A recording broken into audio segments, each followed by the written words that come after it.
Naturalisation et fichage à la Banque de France. Peut-être tu es fiché à la Banque de France ou tu as des dettes. Et tu souhaites tout de même acquérir la naturalisation par décret. Est-ce que c'est possible? Nous le verrons après ça. Bonjour, je m'appelle Stéphine Arlette. J'aide les étrangers à s'intégrer administrativement en France. Je ne suis pas juriste de formation. De ce fait, je ne peux te donner des conseils juridiques. Je t'apporte juste des informations issues de textes de loi officiels ou de différentes expériences de personnes à qui j'ai pu parler. Alors, si tu es ou si tu veux en apprendre un peu plus au sujet de tes droits, première chose est de t'abonner à cette chaîne et à cliquer sur la cloche de notification pour être averti à chaque nouvelle vidéo. La deuxième chose est de cliquer sur le lien en barre de description où tu pourras recevoir un e-book gratuit que j'ai écrit et qui te permettra d'apprendre 7 actions à mettre en place pour obtenir un meilleur statut en France. Selon le site officiel de la Banque de France, au 31 décembre 2019, c'est plus de 3 millions de personnes qui sont fichées à la Banque de France, soit 5% de la population. C'est énorme. Dans cette vidéo, dans un premier temps, nous verrons qu'est-ce que le fichage à la Banque de France et ses conséquences. Et dans un second temps, nous verrons si cela peut empêcher de devenir français. Mais qu'est-ce que le fichage à la Banque de France? Il existe 2 types de fichage. Le premier type de fichage à la Banque de France, c'est quand tu as un incident au niveau du remboursement d'un crédit. Tu es alors inscrit au fichier des incidents des crédits particuliers.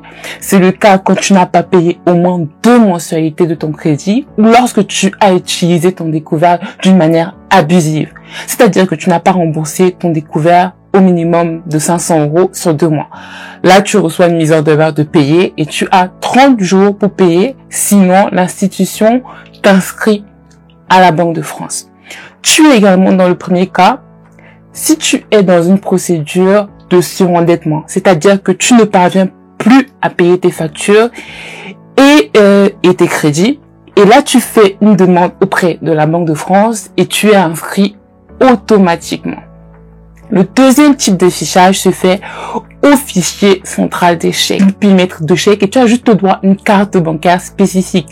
Ça, c'est quand tu émets un chèque sans provision. Un crédit ne te sera accordé que si cela relève du miracle. Maintenant, nous allons voir si le fichage à la Banque de France peut impacter ta demande de naturalisation.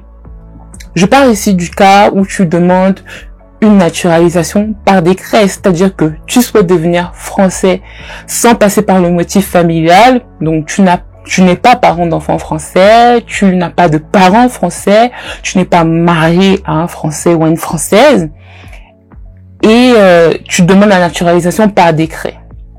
Est-ce que cette naturalisation par décret peut être refusée en raison de ton fichage à la Banque de France et pourquoi? En gros, est-ce que l'administration peut consulter ton dossier à la Banque de France pour prendre sa décision de naturalisation? En fait, le fichier central SICP géré par la Banque de France est consultable par les établissements de crédit et de monnaie électronique et également les établissements de paiement. Avant de t'accorder un crédit, un prêt à la consommation, un prêt immobilier, un découvert autorisé, ou avant de t'attribuer un moyen de paiement, une carte bancaire, un chéquier, tu peux également le consulter toi-même pour savoir si tu es fiché ou pas à la Banque de France. Est-ce que le fait que tu sois fiché à la Banque de France peut donc empêcher ta naturalisation en soi? Ce seul fait ne suffit pas pour ajourner ta demande. En effet, c'est pas parce que tu as eu un chèque impayé ou que tu as eu un découvert pendant plus de 2 mois, que cela veut dire que tu es forcément dans une situation professionnelle instable. Dans la vie, tu peux passer par des moments difficiles. Par contre, si tu as des dettes au niveau des impôts, au niveau de ton bailleur, cela peut être un motif de refus de ta demande de naturalisation. Par exemple, si tu as également menti sur tes prestations sociales, si tu as commis une fraude fiscale, cela peut être un motif d'ajournement à ta demande. Pour les différents motifs d'ajournement ou demande de naturalisation, je ferai une vidéo très prochainement.